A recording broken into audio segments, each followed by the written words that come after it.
Representative Wintrow. Mr. Chair, Mr. Kane, I passed out some news clippings that I found from different police chiefs and op-eds, and I was interested in your comments or maybe your read of this. But Chief White from Coeur d'Alene had done an op-ed, and there were some statements made, and I thought it was really intriguing. He was giving some examples about potential unintended consequences in a stop or an investigation, and he gave an example of, let's say there's somebody at a city park and they see somebody suspicious, quote unquote, like there's, hey, there's some suspicious activity. And we tell citizens to do that all the time, like call if you see that, whatever suspicious means. But, and he noted in the article, like, okay, if the police officer goes there and is, sees and identifies the person they have, identified or described as suspicious, and they, go to, talk to that individual and so forth, if they happen to see the outline of a gun under a jacket, that may, under this law, may prohibit them from asking about that, because at that point, we don't have a permitted system anymore. So I think the example that he was citing is a concern about, well, now I'm not going to be able to really stop that person, ask a few questions, and then do some investigation to see, do they have a permit? Are they a law-abiding citizen? Could they be a felon? So I guess I was just kind of intrigued by that example, and maybe you could comment on that. Mr. Chairman, Representative Wintrow, I haven't seen the piece that you're specifically referring to. I know Chief White, and I know he's a good cop. What you're talking about is a very close issue of constitutional law. The reality is that in the United States, anytime a police officer has a reasonable articulable suspicion of criminal activity of any kind, they can perform a frisk. It's how law enforcement works if it's a question of officer safety or safety to the public. Now, let's assume for the sake of argument that you have a, quote, suspicious person who is doing something that is deemed to be potentially illegal. That person can be detained and spoken to and in some cases frisked. If they are legal and they have a permit or not, but they're legal, that's the end of it. If they're not, if they're a felon, they can be, and they can run them, they will be arrested for carrying a concealed weapon inappropriately. Representative Wintrow. Just one more question, Mr. Chair, Mr. Gaines. So again, my concerns are similar to Representative Luker, is not just general public safety, but also safety of police officers. So if they're doing a traffic stop, they pull somebody over for a red light now, if somebody has a permit, they're going to voluntarily say, oh, by the way, I have a gun hidden, I have a permit. That puts the police officer on warning. But now that gun is hidden, there's no warning. Are there some concerns maybe that are coming about? I guess I'm having some concerns about that. Is that the case now? Mr. Chairman, Representative, let me assure you that the sheriffs are deeply cognizant of public safety issues and officer safety. They've thought this through. There is a whole special area of the law on guns and other contraband inside of vehicles and what an officer can do and not do. The bottom line is that if an officer feels there's an issue of safety, they have ability to take steps to ask the person to step out of the vehicle, perfectly legitimate, perfectly legal, and remove that person from the potential source of danger. Happens all the time. Committee, we are quickly running out of time. We still do have the issue from yesterday to resolve, so keep that in mind as we progress. Representative McCrosty. Mr. Chairman, I just have one more question for Mr. Kane, if I may. Go ahead. Mr. Chairman and Mr. Kane, in doing some research on the bill that the good chairman was just referring to, I came across a case where a person, I don't even want to refer to him as a gentleman, but was accused of terrorism, was not able to be brought up on terrorism charges, but they were at least able to press charges and convict on gun charges. would this legislation remove that type of prosecution ability? Mr. Kane. Mr. Chairman, Representative Costa, it depends on the person.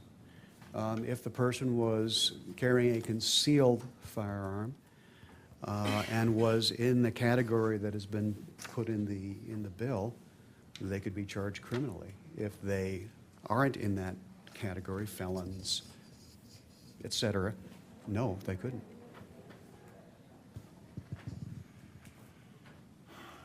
Representative Jordan.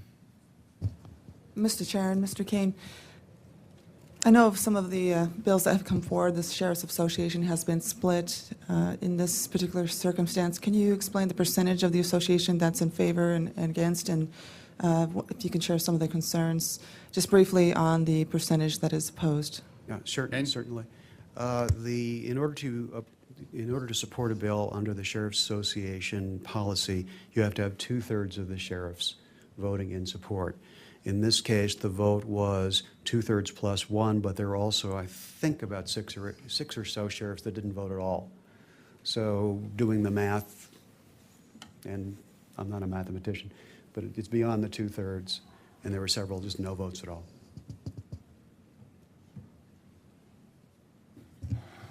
Representative Palmer. Mr. Chair, I wanted my full question answered, please, Mr. Kane. If you can also share some of the concerns of those folks who voted no. Mr. Okay. Chairman, Representative Jordan, it was an anonymous vote through the computer, and I can't speak for anybody that specifically. I can't. Obviously, some people had some of the same philosophical issues that we heard about from some of the opponents. That's about all I can tell you. Representative Palmer. Mr. Chairman, I move that we send Senate Bill 1389 to the floor with a due pass recommendation. Do you have a motion? Is there anyone else who would like to testify?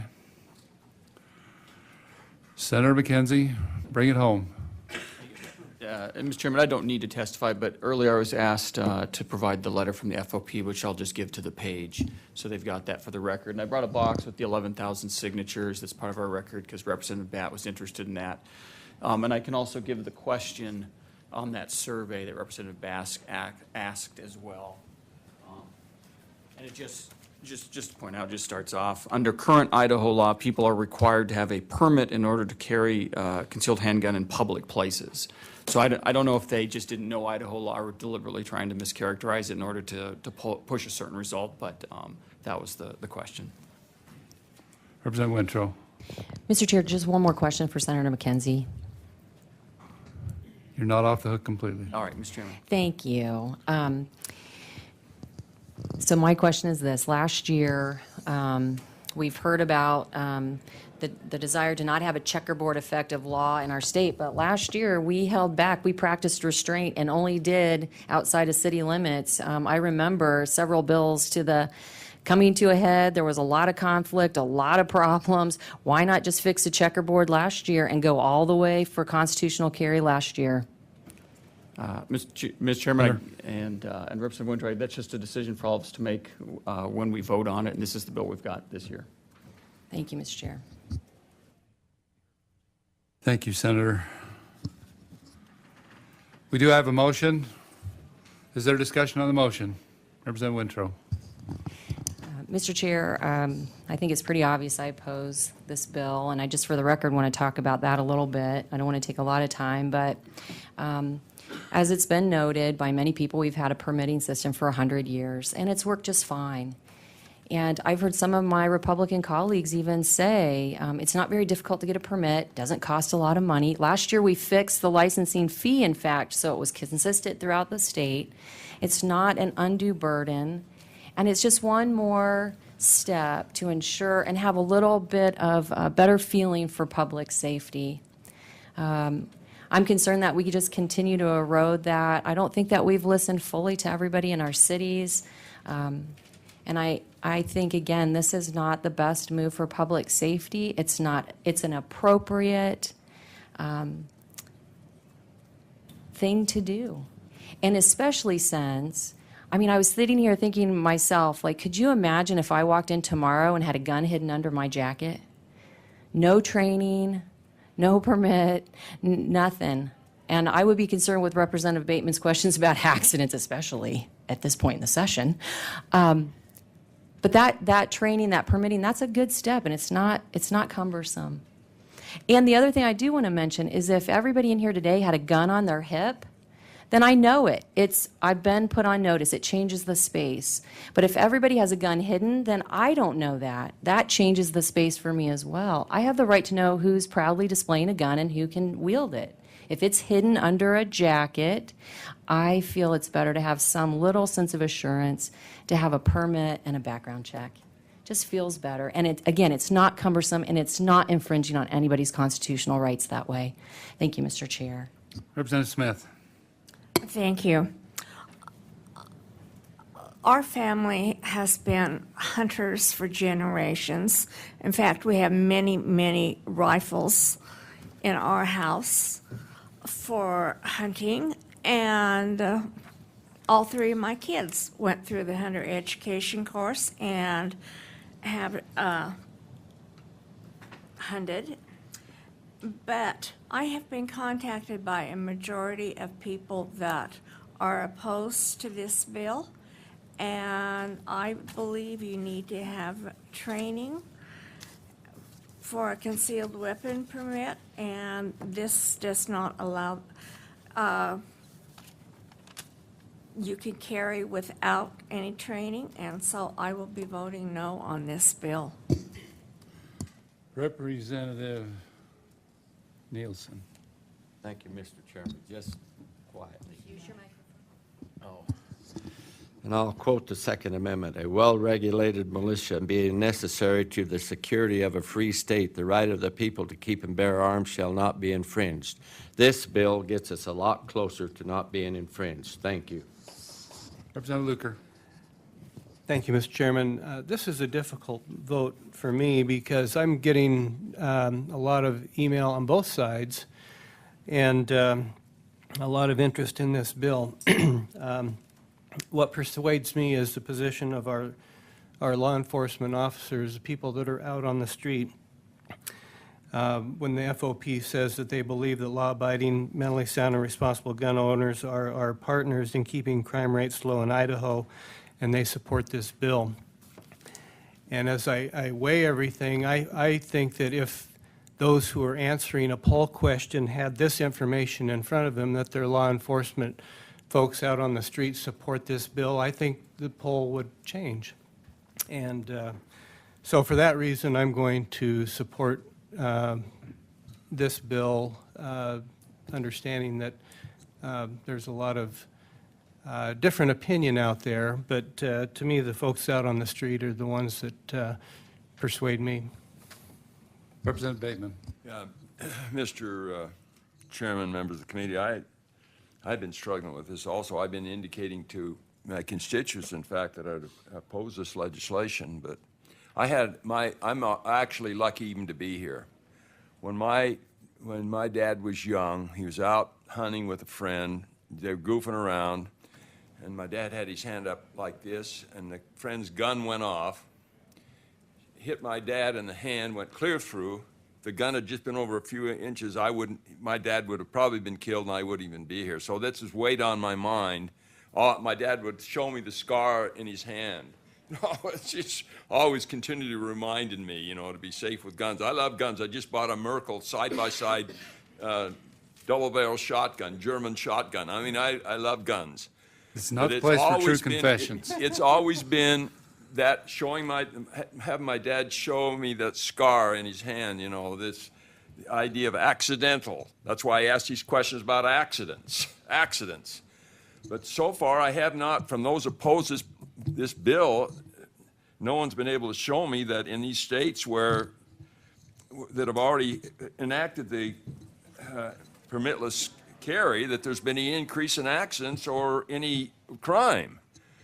And so if they can't show me, if people cannot show me there's been an increase in crime or accidents in these states that have adopted permitless carry, then I guess I'm going to have to support the legislation. Thank you. Representative Barbieri. Thank you, Mr. Chairman. Just real quickly, my constituents have been loud and clear about this, and to the extent where I was surprised that not all of them were aware of my position on this issue. I will be supporting this bill. My constituents, by a vast majority, believe that responsibility and the concerns about safety and that common sense with respect to the power of weapons is something that they take for granted. And they recognize that that responsibility is personal and that everyone has to bear up that responsibility. So I will be supporting the bill. Thank you. Representative Crane. Thank you, Mr. Chairman. I'm going to support the motion. You know, we've heard a lot today about the cause of death and the concerns about death. So I pulled up the CDC's website just to take a look at what the top 10 causes for death are in the United States. Gun violence doesn't even appear on the list, Mr. Chairman. So for the record, I would just like to state that that is not even on the top 10. But Representative Nielsen said something about our rights being infringed in the Constitution, and he read directly from the Constitution. I looked up what the word infringed means. It means broken, violated, trespassed, or encroached. The description of the word encroach means to take another's possessions or rights gradually or stealthily. And those, Mr. Chairman, who oppose an individual's rights to keep and bear arms have gradually and stealthily, through legislation or through acts of a court, have tried to take away or strip or restrict our rights, sometimes under the guise of public safety.